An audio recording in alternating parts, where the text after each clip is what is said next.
Hello everyone. Today I am going to describe the basics and applications of plant tissue culture. What is a plant tissue culture? The plant tissue culture is the culture of any plant cell, tissue or organ on the artificial media under aseptic environmental condition.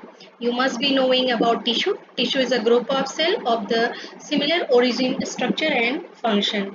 And what about artificial media? Since plants, when they are grown in the natural environmental condition, they require different nutritional substances like macronutrients, micronutrients. They require source of carbon, they require water, they require minerals, they require iron, and so on. So, if we are going to grow any plant under artificial condition, then we need to provide all those substances in the form of culture media. And what about aseptic environmental condition? Means the environmental condition free of any microbes, since microbes grow much faster than any plant cell. Therefore, in a due course of time, they overrun the growth of plant under culture conditions. So for the plant tissue culture, we need to provide artificial media, we need to provide other aseptic environmental condition. So, on which abilities of the plant this plant tissue culture is based? This plant tissue culture is actually based on the three inherent potentiality of the plant called totipotency, plasticity, and dedifferentiation. What is the totipotency? Totipotency is the ability of any plant cell to grow into the entire plant, and it was the scientist known as Gottlieb Haberlandt who first time discovered the this potentiality of the plant called totipotency. Because this property is unique among plants, and it is not present in any other creature. So on the basis of this totipotency, this plant tissue culture is based. And what is second thing? Second thing is the plasticity. Plasticity is the ability of plant to survive the external stress condition. So plant have unique ability of survival under various stress condition. And what about dedifferentiation? Dedifferentiation is the ability of conversion of permanent tissue into the meristematic tissue. You must be knowing about the meristematic tissue and the permanent tissue. Meristematic tissues are those tissue which have ability of division and differentiation, while the permanent tissues are those tissues who have lost the ability of division. So the plants have the ability of conversion of this permanent tissue into the meristematic tissue when they are grown on the tissue culture media. So on these three basics basics, the plant tissue culture is based. So, what are the basic requirements for the plant tissue culture? For the plant tissue culture, the most prerequisite thing is the appropriate tissue or the explant. Means the part of the plant which will be used for the culture, and it may be any part of the plant, since plants have a unique ability of totipotency. So any part of the plant can be used for the culture. And what if second thing is the growth medium. As I have described, these plants require the a different kind of nutritional substances, the water, the source of carbon for the growing under the artificial conditions. So different kind of media has been formulated by different workers by different time, like Murasaizi and Scoop media. This MS media, it has been developed by Murasaizi and Scoop. B5 is developed by Gamber, the Whites media by Whites. And all these media have different composition of macronutrients, micronutrients, irons, and vitamins. So what next is required? Source of the carbon. For the source of carbon, the most preferred carbon source is a sucrose in the tissue culture. Apart from sucrose, there are many more sugars which can be used, like glucose, fructose, lactose, and maltose. But these sugars are not that good as sucrose. The what next thing is required, that is a growth regulator. There are different kind of growth regulators like auxins and cytokinins which are naturally present in the plants. So if we are going to culture any plant under artificial media, we need to provide all these growth regulators. Basically, auxins are used for the root induction and calycine, and cytokinins are used for the shoot induction, and there is one growth regulator, gibberellic acid, which is normally used for the elongation. And next thing is the is maintenance of the aseptic environmental condition. As I have told you earlier, then that during culture condition, there is need of the sterile condition, because these microbes grow very fast and they overrun the growth of plants. Therefore, the culture conditions should be very sterile. Therefore, for this there are different kind of instrument like laminar airflow chamber is used for the culture of plant and for creating the aseptic condition. And there are different methods of sterilization of the instruments which will be used during the tissue culture experiments. Now, what are the applications of the plant tissue culture? The first most important application of the plant tissue culture is the large scale production of any plant which is important either medicinally, ornamentally, or it is a very good horticultural crop. So what is a micropropagation? Micropropagation is basically the large scale production of any plant species which is either medicinally or economically or ornamentally very important. So this is one of the most basic application of the plant tissue culture. By using this technique, a very large number of plants of any plant species can be produced from a single explant or any part of the plant. About 100 to 1000 number of plants can be produced from a single explant. And second application of this tissue culture is the germplasm conservation. By using certain techniques of the plant tissue culture like synthetic seed technology, germplasm conservation, cryopreservation, the germplasm of any plant species can be conserved, which I will describe in detail in my later slides. And other applications are the haploid production, in vitro hybridization, embryo rescue, synthetic seed production, and genetic transformation. Besides this, there are many more applications of the plant tissue culture which need to be discussed. What are the basic steps which are employed in the plant tissue culture? In the plant tissue culture, the first prerequisite step is the selection of the mother plant. What is a mother plant? From which the explant or tissue will be taken for the culture. For the tissue culture, the mother plant should be healthy. It should be free of any diseases, and it should be growing in very clean area. Because if the mother plant is exposed to lots of microbes, or it is having a variety of disease, then all the plants which are going to be regenerated, they all will be having that disease, and it will be difficult to regenerate that species or variety. So selection of the mother plant is a very crucial step of the plant tissue culture. Next step is the initiation of culture. Means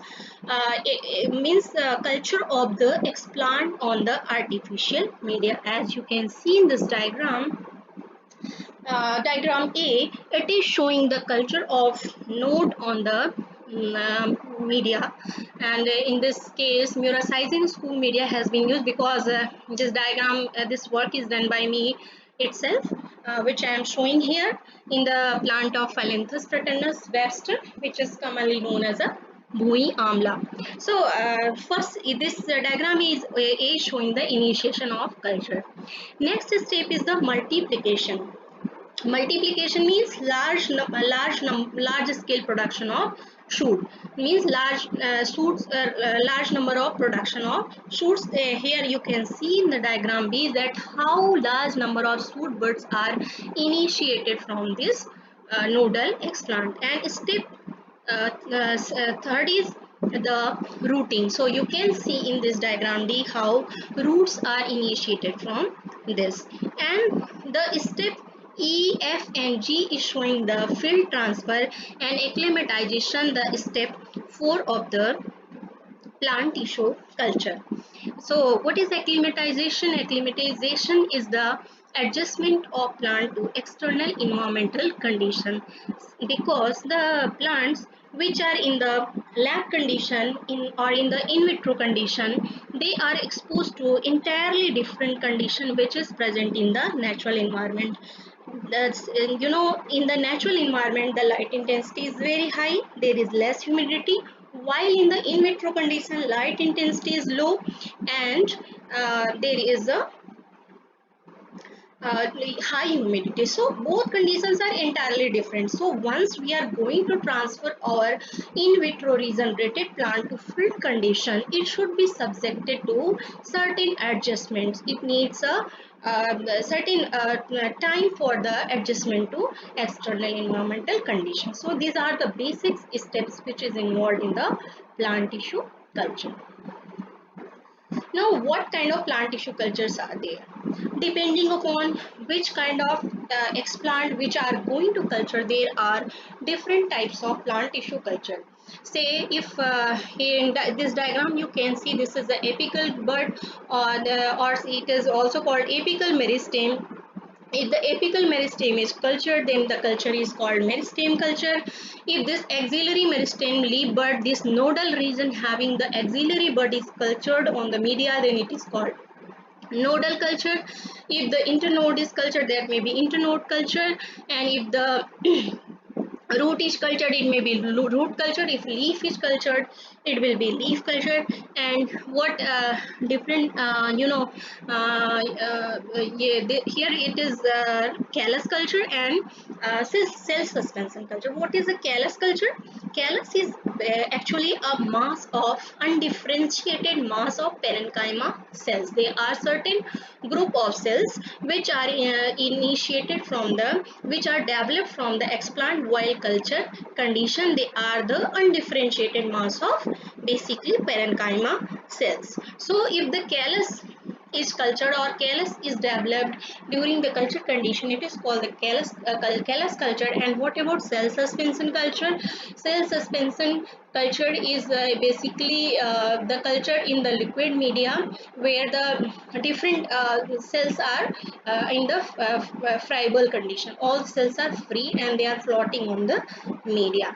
And if the anther is cultured, the culture will be the anther culture. If ovary is cultured, then culture will be the ovary and protoplast culture.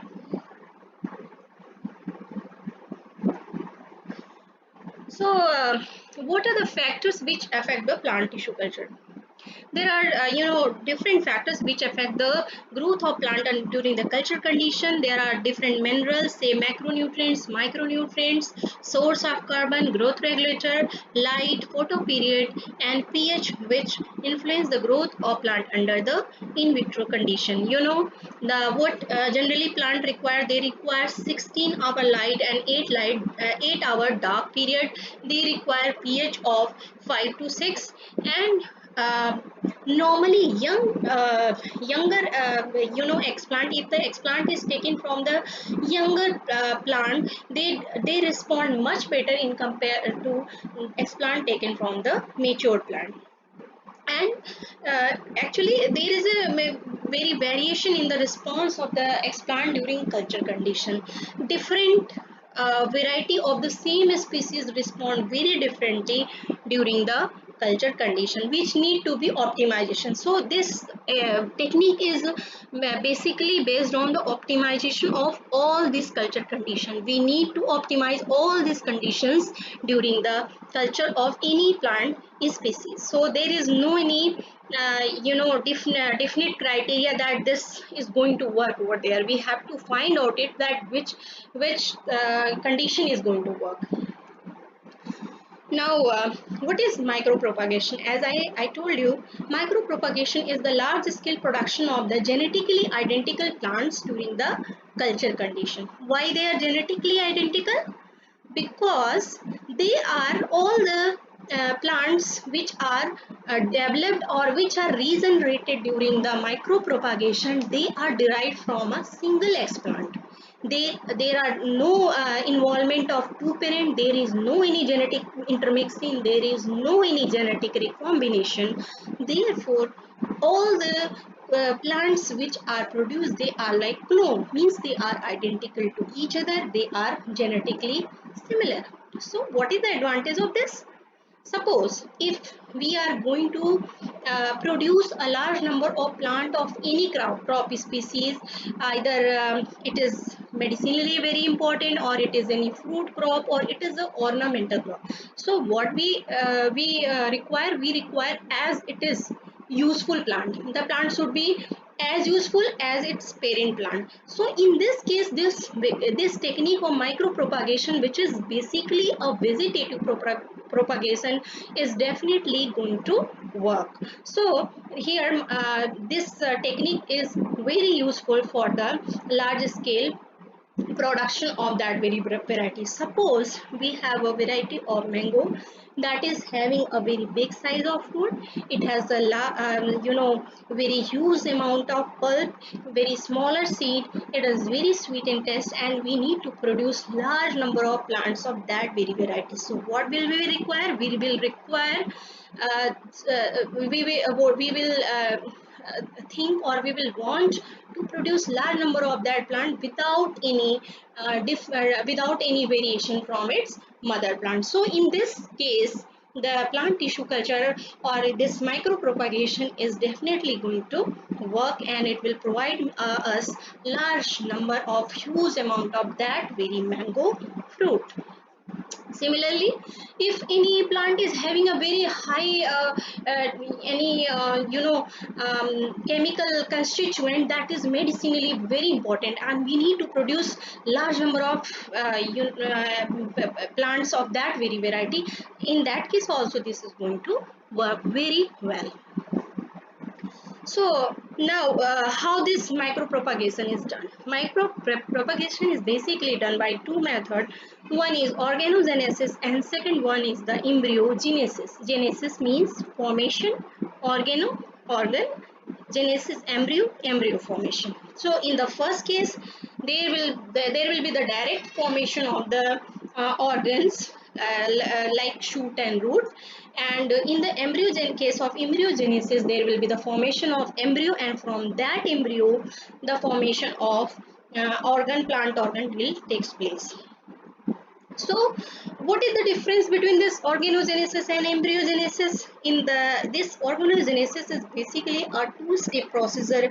In here, first there will be formation of shoot, and after that there will be formation of root. And in case of embryogenesis, there will be formation of embryo, which will give rise to complete plant having shoot and root in a single state. Why? Because this embryo is having a bipolar structure. It has a plumule and radicle in it, and the plumule will give rise to shoot, and radicle will give rise to root. So in the embryogenesis, formation of plant will take place in a single step. This organogenesis and embryogenesis occurs by two ways, either direct or indirect. Direct means if the formation of organ or formation of embryo take place from the explant directly without any intervening phase, and indirect if it takes place via callus. It means first there will take place formation of callus, and from that callus formation of the plant part will occur. Now, what are the advantages of micropropagation? As I have told you, through the micropropagation, large number of genetically identical progeny of any plant species can be produced throughout the year. irrespective of time, irrespective of season and year. And it requires very small tissue for the growth, for the production of that very plant. From by using a single tissue or single explant, we can produce up to thousands of plants of that very species. So it is very economical and very high yielding method of the propagation. And you know, genetically uniform progeny can be produced by using this technique which I have described you earlier. What is the application of having genetically identical variety? This diagram is showing the micropropagation of Phyllanthus fraternus Webster through nodal explant. I have described about this diagram earlier.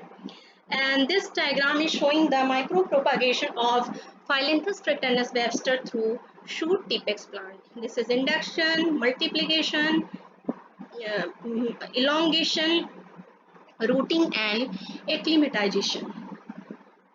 You know, this and even previous figure is showing the direct organogenesis without any intervening callus. Here there is no formation of callus, and there is a direct development of the shoot and root from the explant.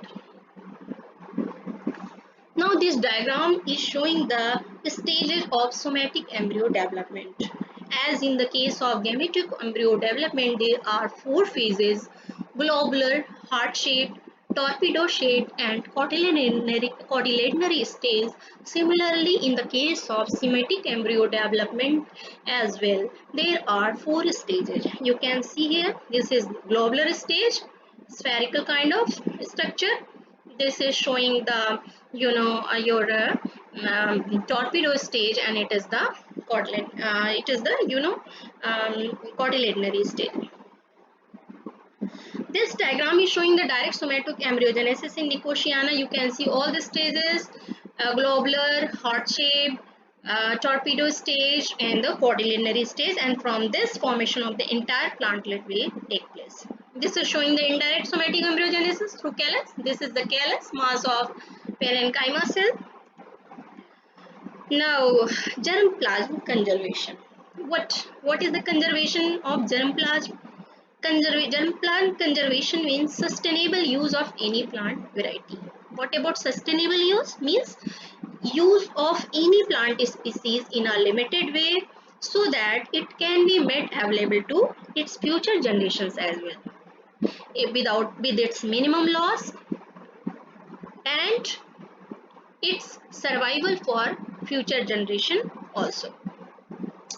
So why this germ plant conservation is required? By preserving the germ plant, the variety can be available to future generation, and it is a good. It will be good for securing the food materials, for conserving the biodiversity of any plant species, to provide any raw materials for the plant breeders, which are going to improve the variety of that very crop, and it can also be a source of different compounds for the medical, fuse and crop protection industries. So we need to conserve the germplasm of any plant species for its efficient use and for its maintenance for the future generation as well. There are the different strategies of the conservation of germplasm. It is ex situ, in situ and preservation. What is the ex situ? If any plant species is preserved outside its habitat, then it is called ex situ conservation. In situ means if it is preserved in its native place, then it is called in situ conservation. Native place means where it is born and brought up, that will be the native place, and ex situ means outside its natural environment. And preservation is something else, like your herbarium and museum. You must be aware of the herbarium and museum. So now let me describe about the ex situ conservation. Ex situ conservation is practiced in two ways. Sometimes whole plant is conserved and sometimes the part of the plant is conserved.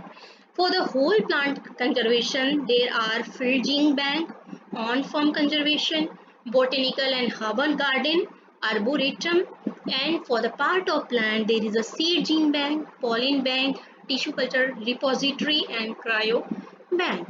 What about field gene bank? In the field gene bank, the artificial environment is created for the conservation of all the species of any variety. Suppose if banana is having a 100 species, say for example, if in banana is having 100 species, so in the field gene bank of banana all the 100 varieties will be conserved by providing the artificial environmental condition which is ideal for the growth of banana. So by using this technique, variety of plant species, crop, medicinal plants has been conserved in the field gene bank so that its germ plant can be preserved for the future generation. Second thing is the on-farm conservation. On-farm conservation is practiced by the traditional, farmers. They conserve all the species of any plant by using the traditional cultivation practices. You can see here the one of the on-farm conservation maintained by the traditional tribal people by using their traditional cultivation practices. So this on-farm conservation could not be that much fruitful as is this field gene bank, because here very natural cultivation practices are utilized here, so it cannot be that much fruitful to provide large number of plants commercial for the commercial use. It is not that much commercial.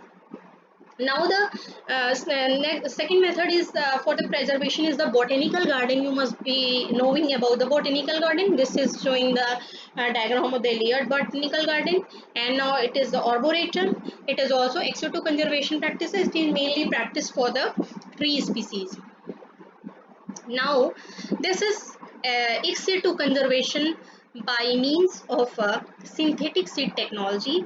It is based on plant tissue culture. You can see in this diagram a synthetic seed is prepared by using the tissue culture technique. Here certain chemicals like sodium alginate and calcium chloride is used for the preparation of this synthetic seed, which are preserved under the low temperature, say 4 degree minus 20 degree centigrade, and which can be utilized further for the regeneration. In this diagram you can see the synthetic seed.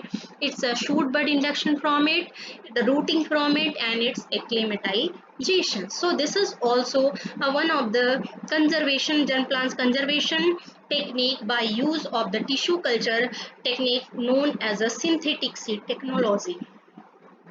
Now this is showing the slow growth conservation. It is also based on the plant tissue culture. In the slow growth conservation, as its name slow growth, the growth of the plant is minimized by optimizing the culture condition, by minimizing the nutrient level, by maintaining the by adding certain osmoticum in the culture media. The growth of the plant is minimized. That's why it is called the slow growth conservation. By using this technique, any plant species can be conserved for certain duration for 2, 3, 4 years. It depends upon the crop species and its its a viability. So it varies from plant to plant. This is a cryobank. It is also based on the tissue culture. Here any plant is conserved under ultra low temperature of liquid nitrogen at say minus 196 degrees centigrade. Now this is biosphere reserve. It is one of the in situ conservation. As I can show you, for the in situ conservation there are biosphere reserve, national park, and gene sanctuary. There are biosphere reserve, national park, and the gene sanctuary. And what is a biosphere reserve? It is a very big form of a preservation of or conservation of any species, and it is much bigger than national park, and it is actually controlled by the government bodies. So this is one of the diagram of a biosphere reserve, and it is a national one of the Kaziranga National Park, you can see. Now next application of the plant tissue culture is the production of virus-free plants.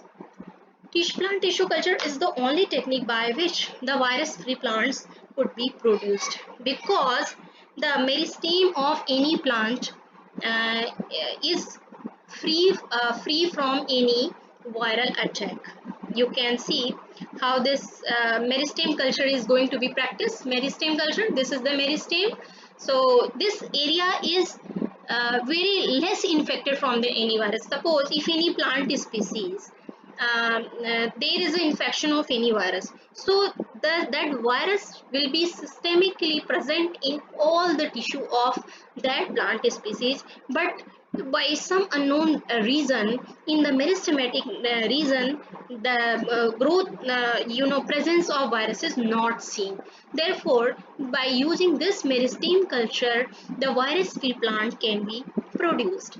And other techniques of the production of the virus-free plant is thermotherapy, cryotherapy, and chemotherapy. Thermotherapy means temperature treatment, cryotherapy means low temperature treatment, chemotherapy means chemical treatment, and callousing or somatic embryo development. Suppose if we are going to grow that species by using by developing callus or somatic embryo, then it will be less susceptible to virus contamination, because by some unknown reason it has been said that somatic embryos are not infected by that systemic virus.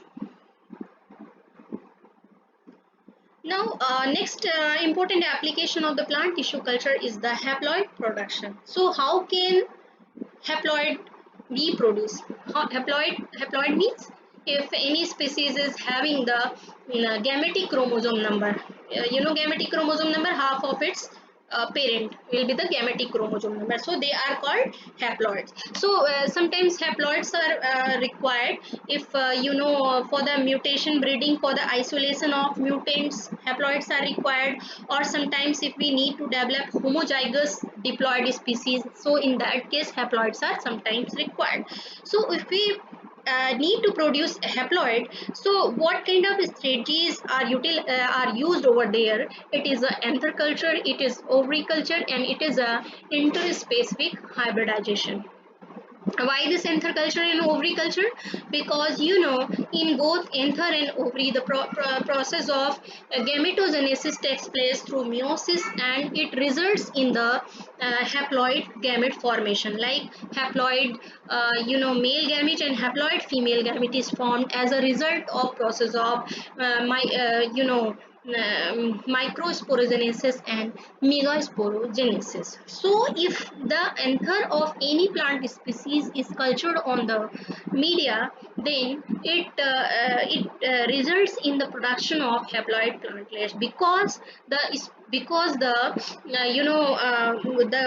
gametes produced inside the anthers are haploid. Therefore, it will result in the development of haploid plantlets. Similarly, if the ovary will be cultured, it will also result in the development of haploid plantlet having the gametic chromosome number, because inside the anther and ovary culture the chromosome number become half.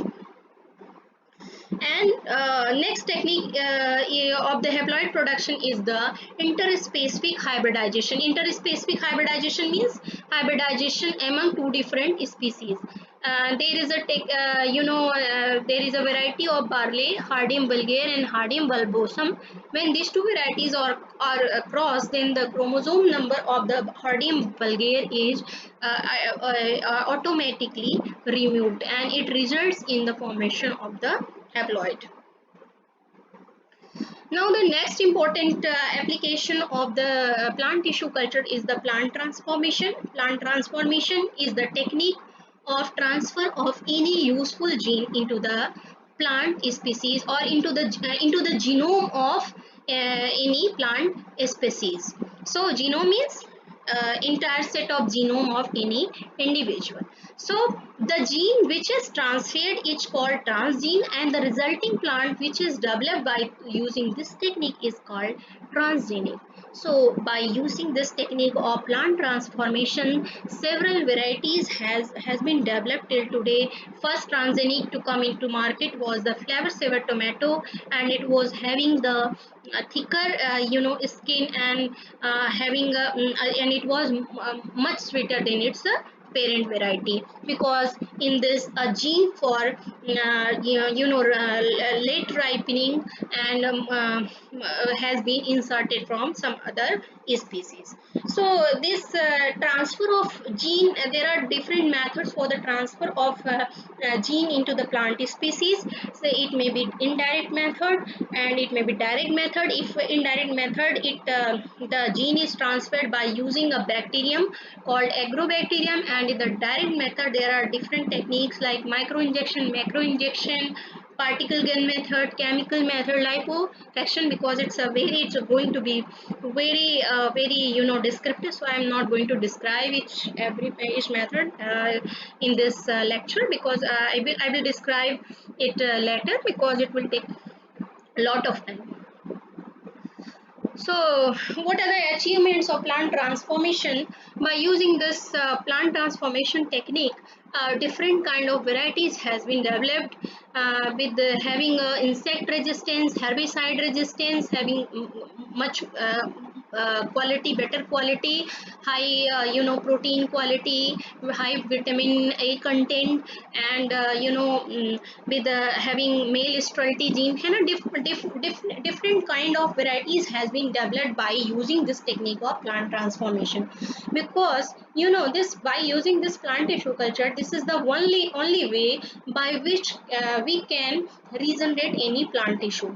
What happened in the plant transformation? In the plant transformation, a gene from any organism, any useful gene from any organism is transferred into the genome of any plant species. So what after its transformation, once the gene is transferred from that useful gene is transferred into the genome of that plant, then how can we regenerate that plant species? For the regeneration, there is only one method, or there is only one technique called plant tissue culture. So this plant transformation technique, which is now advanced, and it has resulted in the development of variety of transgenics which is available in the market and which are going to be developed for the future.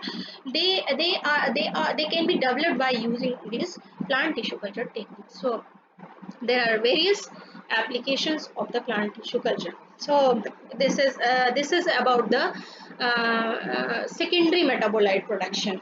What are secondary metabolites?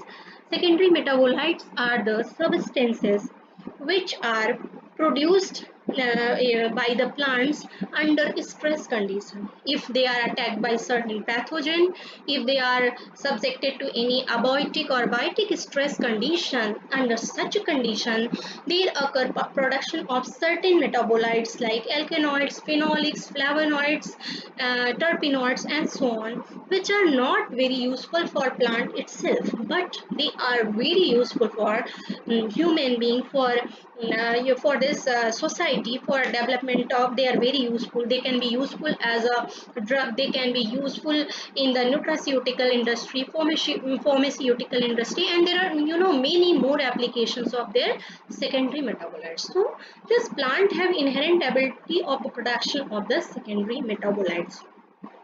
So by using the tissue culture technology, by optimizing the culture condition, by modifying the media, this production of this secondary metabolite can be enhanced during the culture condition. There are different techniques of the production like elicitation, precursor breeding, nutrient feeding, hairy root culture, biotransformation, and scale up using bioreactor, which can be used for the enhancement or production of the secondary metabolite.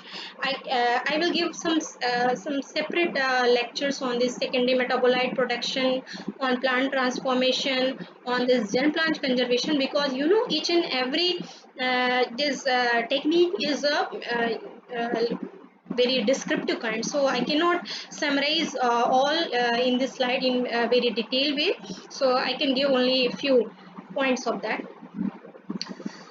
Now, secondary metabolites yield through cell culture compared to whole plant. So, how this technique can be useful? Because by using tissue culture technique, we can produce any compound in a large amount without sacrificing the whole plant. Suppose, say for example, you must be knowing about the Taxol, one of the anti-cancerous drug, which is used in variety of cancer, breast cancer, ovarian cancer. It is used in a huge amount. But if any one will try to take that Taxol from native plant or from the natural plant, then it will utilize about thousands of plants for the extraction of little amount of Taxol. So it is very, destructive. It will be very destructive for the biodiversity. So by using this tissue culture technique, we can produce a large amount of Taxol without sacrificing the natural plants present in the field condition. We can protect our biodiversity. So this tissue culture here is also very useful for the production of any secondary metabolite of the interest. And you can see here how this production is higher in case of a culture condition as compared to whole plant. During culture condition, you can see here production of the azmelicine is higher than a whole plant. By whole plant, 0.3% dry weight production is there, and by culture it is a 1, right? Like in different other cases also you can see. So by using this technique, the any secondary metabolite of interest can be produced in a large amount.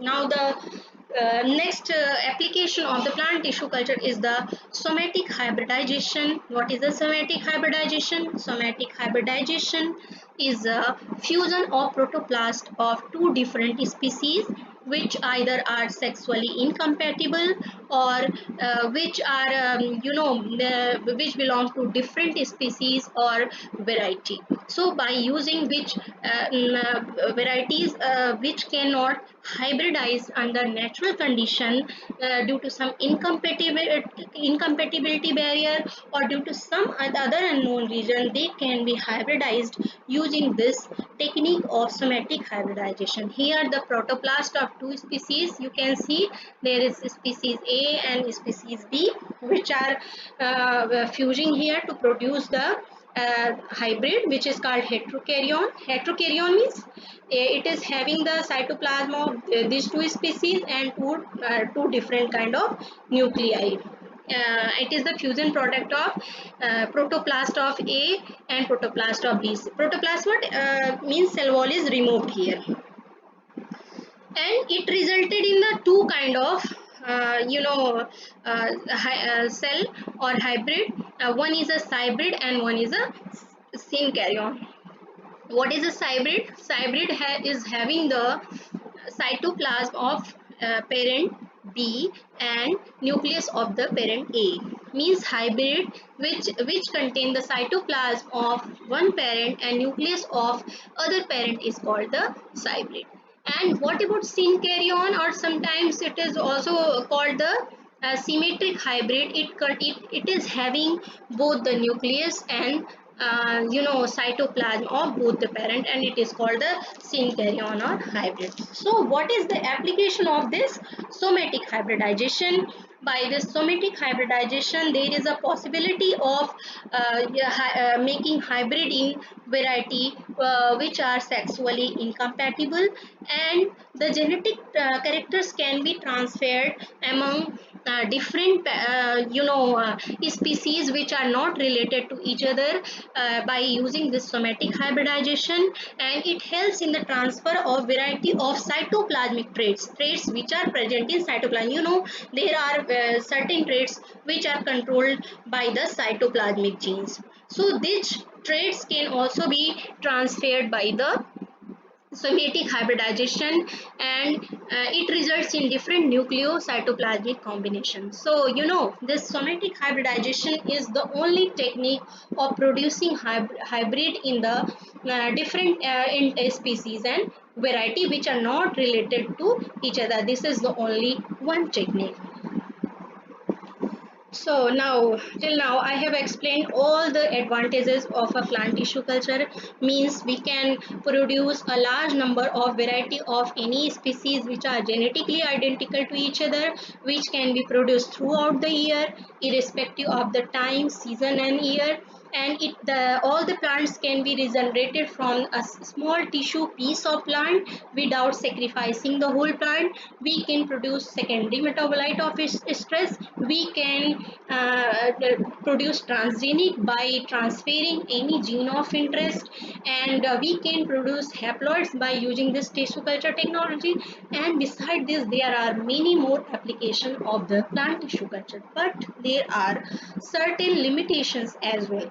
Like sometimes certain chromosomal abnormalities like variation in the chromosome, or sometimes certain genetic variation arise during the culture condition. This that is called somaclonal variation. This somaclonal variation is sometimes very useful also, but not all the time useful. But if you are going to develop any variety which is exactly similar, which should be exactly similar to its parent, then this variation will not result into a expected outcome.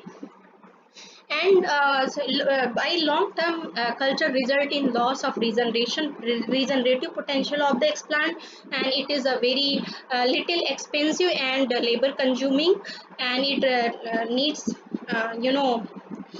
quite labor and patience and cost. And if the explant is taken from the infected mother plant, then the entire culture may get contaminated.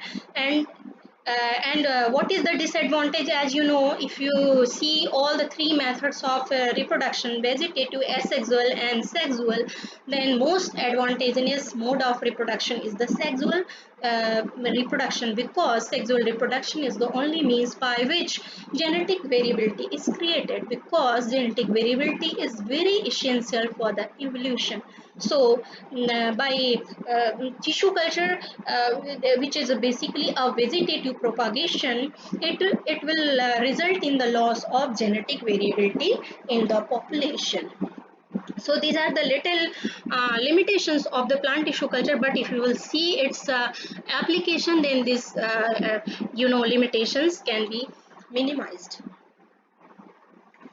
Now I have described all the basics and application of the plant tissue culture in its very efficient way which I could do. But if there is any query, any problem, any question arises in your mind, then please contact to me on my channel. And thank you so much.